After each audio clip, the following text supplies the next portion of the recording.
బండి భగీరథ్ పైన POCSO case పెట్టి 48 గంటలు దాటుతుంది.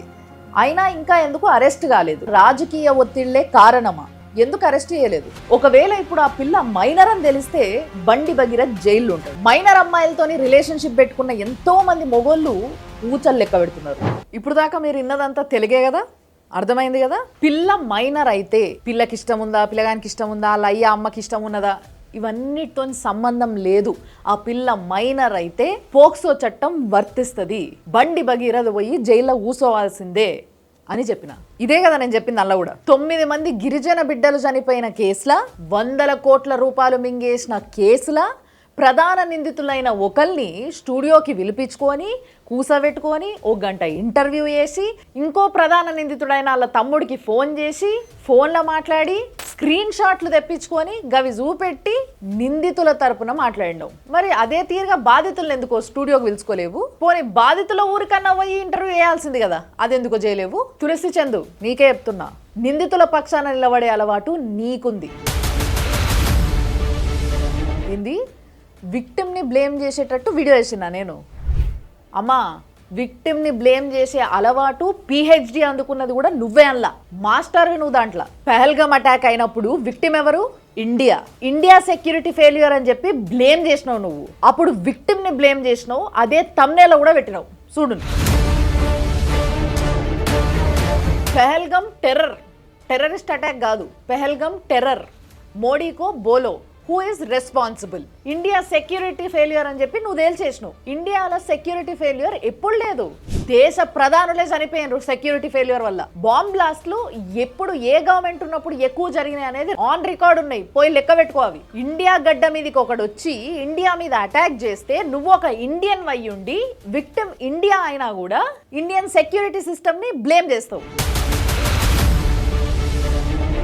ఇప్పుడు ఇంకో వార్త, 5 టెర్రరిస్ట్ డాక్టర్లు దొరికి 1000 కిలోల బాంబ్ మెటీరియల్ దొరికి అందులో ఒక బాంబ్ వేలి 2 చనిపోతే నువ్వు పెట్టిన థంబ్నెయిల్ ఏంది? మోడీ ఉన్న సేఫ్టీ 0. ఆ కిందనే ఉన్న ఇంకో థంబ్నెయిల్ చూడు నీ ఛానల్లోనే, బిగ్గెస్ట్ స్టాంపెడ్ 40 డెడ్.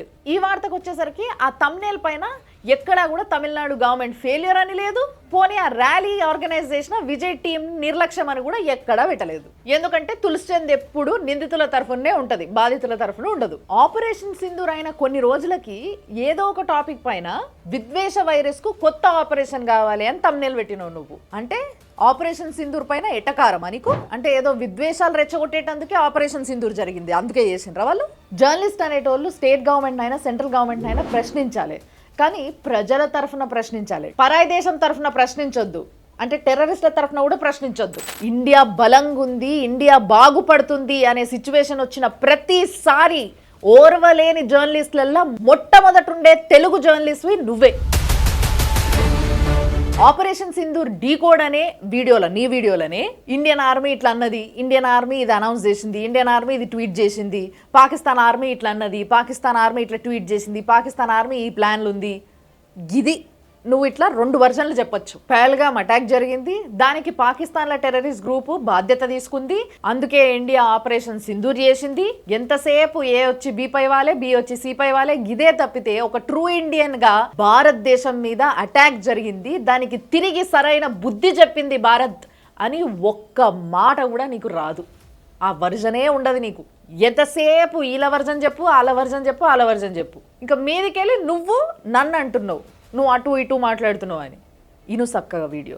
ఇక ఈ కేసు విషయానికి వస్తే, బండి భగీరథ్ ఇంకా అమ్మాయి కేసు ఏదైతే నడుస్తుందో దీంట్లో తప్పు చేసిన వాళ్ళు ఎవరో ఒక్కసారి తేలిందంటే వాళ్ళు ఎవరైనా సరే జైలుకు పోవాల్సిందే. కరీంనగర్ ర్యాలీలో భాగంగా బండి సంజయ్ గారు ఎమోషనల్ అయ్యి తప్పు నాది, నేను నా ఫ్యామిలీకి టైం ఇవ్వలేదు, నా కొడుకుకి టైం ఇవ్వలేదు అని చెప్పేసి మాట్లాడినరు. మీ కుటుంబ వ్యక్తిగా ఆలోచించి నా కొడుకుకు టైం ఇవ్వలేదన్నా, నా కొడుకుతో మాట్లాడలేదన్నా, నేను సమర్థిస్తలేనన్నా. తప్పు ఎవడు చేస్తా కూడా నా కొడుకైనా సరే ఎవడైనా సరే చట్టం ముందు సమానులే. నా కొడుకు తప్పు చేస్తే తప్పకుండా నా కొడుకు శిక్ష 100% పడాల్సిందే. గతంలో బండి భగీరథ్ అగ్రెసివ్ క్యారెక్టర్ బయటపడ్డది. అప్పుడు వాళ్ళని వీళ్ళని కొట్టడము ఈ అన్ని వీడియోలు బయటికి వచ్చినప్పుడే మీరు కూసబెట్టి సంజాంచి కొడుకుకి చెప్పుకోవాల్సిన విధంగా చెప్పుకొని ఉండుంటే ఈరోజు మీరు ఇంత బాధపడాల్సిన అవసరం రాకపోతుండే. ఎందుకంటున్నా అంటే ఇట్లా మీరేమో ఒక సామాన్యుడి గుండి అంచెలంచెలుగా ఎదిగి రాజకీయ నాయకుడయ్యి ఈరోజు సెంట్రల్ మినిస్టర్గా ఎదిగినరు. కానీ మీ కొడుకు మాత్రం ఒక ఫక్తు రాజకీయ నాయకుడు కొడుకులాగానే బిహేవ్ చేస్తున్నట్టు అనిపిస్తుంది. మన ఛానల్లోనే ఎన్నో ఇన్సిడెంట్స్ చెప్పిన నేను, అంతెందుకు తెలుగు రాష్ట్రాలనే చెప్పిన. ఒక టీచరు 20 మంది స్కూల్ పిల్లలు అమ్మాయిల్ని తగలరాని చోట తగులుతున్నారు అనే వార్తని నేను చెప్పిన. తులసి అని చెప్పిందా ఆమె ఛానల్లా? ఎందుకు? నిందితుల పక్షాన నిలబడే అలవాటు ఉన్నది కదా, అందుకే చెప్పదు. ఢిల్లీలో ఒక మహిళా బీజేపీ లీడరు తన సొంత బిడ్డని టీనేజర్ ఆ బిడ్డని తీసుకుపోయి ఆమె లవర్ దగ్గర వండబెట్టింది. ఈ వార్తని మేం కవర్ చేసినాం. నాసిక్ కామాంధ్రుడి వార్త నేను కవర్ చేసిన. డేరా బాబా కేసు గురించి నేను కవర్ చేసిన. ఆసారాం బాబా ఇష్యూ నేను కవర్ చేసిన. కాశీలో శివుడి వేషం వేసుకొని అమ్మాయిలను బలవంతం చేస్తున్న వార్త నేనేసిన. బెంగాల్లో ఒక బ్రాహ్మణ్ బయటికేమో ఏదో పెద్ద సమాజ సేవ చేసేటోలాగా కటింగ్ ఇచ్చుకుంటా జూనియర్ ని రేప్ చేస్తే ఆ వార్త నేనేసిన.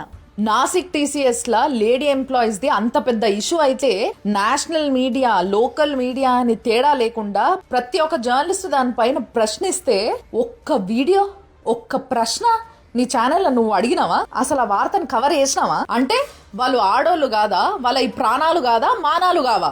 ఎవరైనా తప్పు చేస్తే నేను మతము ప్రాంతము కులము నేను చూడను. ఏమనో నిందితుడు ఫోన్ నుంచి నాకు వీడియోస్ వచ్చినాయి, ఇదే కదా నువ్వు అన్నది? మైక్రో ఫైనాన్స్ కేసుల ప్రధాన నిందితుల్ని నువ్వు స్టూడియోకి పిలుచుకున్నావు, నువ్వు ఫోన్ చేసి మాట్లాడినావు, నువ్వు స్క్రీన్ షాట్లు చూపించినావు. సరే నువ్వు అన్నావు కదా, మరి ఆ ఫోన్ నుంచి అంటే ఆ నిందితుడి ఫోన్ నుంచి నాకు వీడియోలు వచ్చినట్టు నువ్వు ప్రూవ్ చేయకపోతే, చెప్తున్నా నువ్వు ప్రూవ్ చేయకపోతే వైస్ టీవీ ఆఫీస్ ముంగటికి వచ్చి ముక్కు నేలకు రాయి. రెడీయా? రాస్తావా? ఆల్రెడీ సోషల్ మీడియాలు ఉన్నాయే, నేను నా న్యూస్లో చూయించిన. కానీ నీ దగ్గర ఉన్నవి నీ దగ్గర మాత్రమే ఉండే, వేరేళ్ళ దగ్గర లేకుండే. వాళ్ళు కూడా వేరేళ్ళ ఛానల్కి పోలే, నీ ఛానల్కే వచ్చిండ్రు.